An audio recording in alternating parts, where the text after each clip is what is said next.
हमारी नहीं करते। बंद कर दिया पार्लियामेंट। मनमोहन सिंह प्रधानमंत्री थे, बहुत संकट खड़ा हो गया कि अगर जाति आधारित गिनती का समर्थन करे तो खतरा है, अगर विरोध करे तो खतरा है।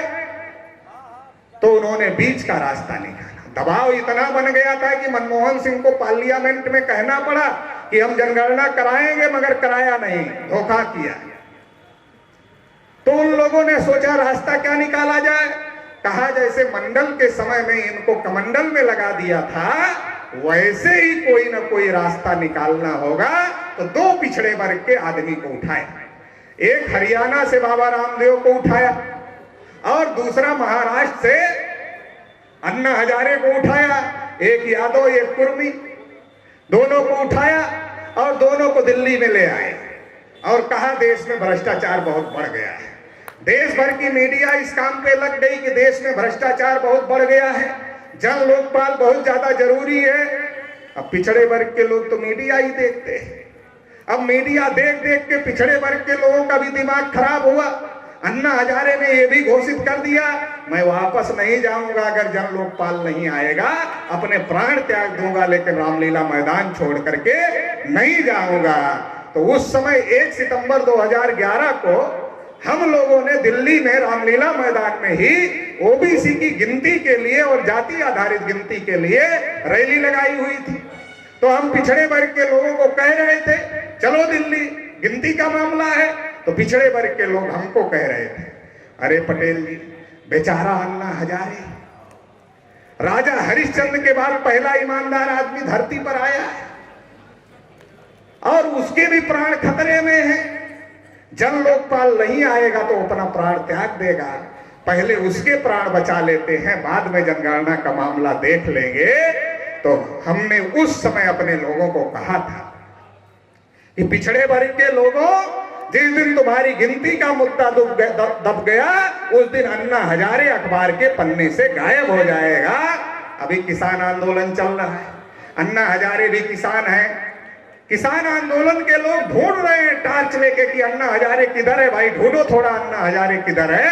ढूंढने से अन्ना हजारे नहीं मिल रहा है, आपके मुद्दे को बार बार डाइवर्ट किया जाता है क्योंकि आप अपने मुद्दे पर सतर्क नहीं हैं।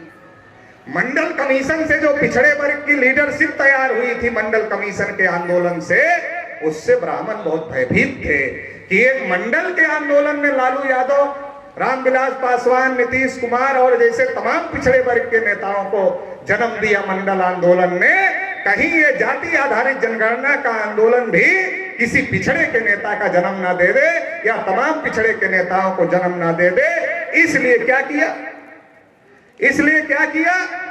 इसलिए नरेंद्र मोदी को आगे किया। कहा मैं पिछड़ा हूं, कहा मैं चाय बेचने वाला हूं, कहा मैं नीच जाति का हूं। तो हमारे ओबीसी के लोगों ने सोचा कि नरेंद्र मोदी पिछड़े वर्ग का आदमी, अपना आदमी, चाय बेचने वाला है, गरीब है, मतलब हम भी गरीब है, नरेंद्र मोदी भी गरीब है।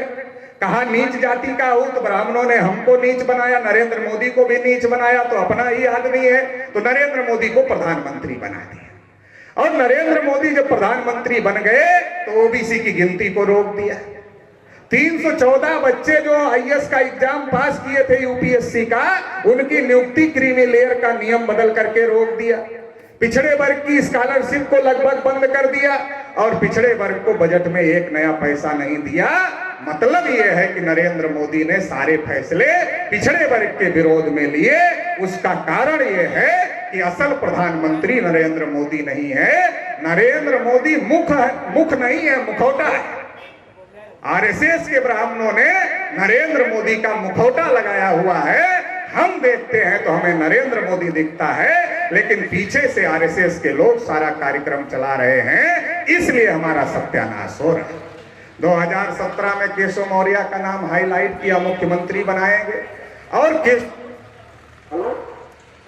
प्रसाद मौर्य को उप बना करके चुप कर दिया। और योगी आदित्यनाथ ने इतने सांड पूरे उत्तर प्रदेश में छोड़ दिए, इतने सांड पूरे उत्तर प्रदेश में छोड़ दिए कि सांड किसानों की फसल खा रहे हैं। दिल्ली में किसानों को मारने का काम केंद्र सरकार कर रही है, यूपी में किसानों को मारने का काम उत्तर प्रदेश की सरकार कर रही है। किसान मारे जा रहे हैं, पिछड़ों के फर्जी इनकाउंटर हो रहे हैं, पिछड़ों के ऊपर अन्याय अत्याचार हो रहा है, अगर ये सारी बातें हो रही हैं तो इन सारी बातों को हमको समझने की जरूरत है और समझ करके इस लड़ाई को लड़ने की जरूरत है, एकजुट होने की जरूरत है, इकट्ठा होने की जरूरत है। और अब इस देश में एक ही लड़ाई होगी, जिसकी जितनी संख्या भारी उसकी उतनी हिस्सेदारी, ये लड़ाई होकर रहेगी और इसको कोई रोक नहीं सकता। बस एक काम आप लोगों को करना है, जो बातें आप यहाँ सुन रहे हो यही बातें आपको गांव-गांव में जाकर बताना है। अगर ये बातें आप गांव-गांव में जाकर बताते हो तो इस लड़ाई को आप मजबूत कर सकते हो। सरकार बेचने में लगी है, सारी कंपनियों को बेचने में लगी है, सारे डिपार्टमेंटों को बेचने की लगी है। किसान अपनी जमीन नहीं बेच रहा था तो जबरदस्ती से किसानों की जमीन पूंजीपतियों को देने में लगी है। आपका रिजर्वेशन खत्म हो गया निजीकरण में, आपकी शिक्षा खत्म हो गई। प्राइमरी स्कूल में बच्चा कक्षा 8 पास कर जाता है, माँ बाप का नाम नहीं लिख पाता है। एजुकेशन खत्म हो गई, हायर एजुकेशन, प्रोफेशनल एजुकेशन इतनी महंगी हो गई कि आपका बच्चा पढ़ नहीं सकता। आपके सत्यानाश का कार्यक्रम चल रहा है, इसलिए इसे इलेक्शन की लड़ाई मत समझो। ये इलेक्शन की लड़ाई नहीं है, ये जनरेशन की लड़ाई है।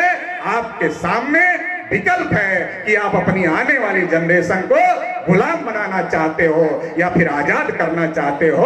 अगर आजाद करना चाहते हो तो जुट जाओ इस अभियान में। आरएसएस के लोग जहर फैला रहे हैं, जहर को रोकना है। जो इस मंच से बातें कही गई वो दवा है, इस दवा को हर गली मोहल्ले तक पहुंचाओ। आरएसएस को रोक ले जाओगे तो इसको रोकने का काम करो, अपनी आने वाली जनरेशन को की गुलामी को रोकने का काम करो और अपनी आने वाली जनरेशन को आजाद करने के लिए आप इस बात को गांव-गांव तक पहुंचाने का काम करें।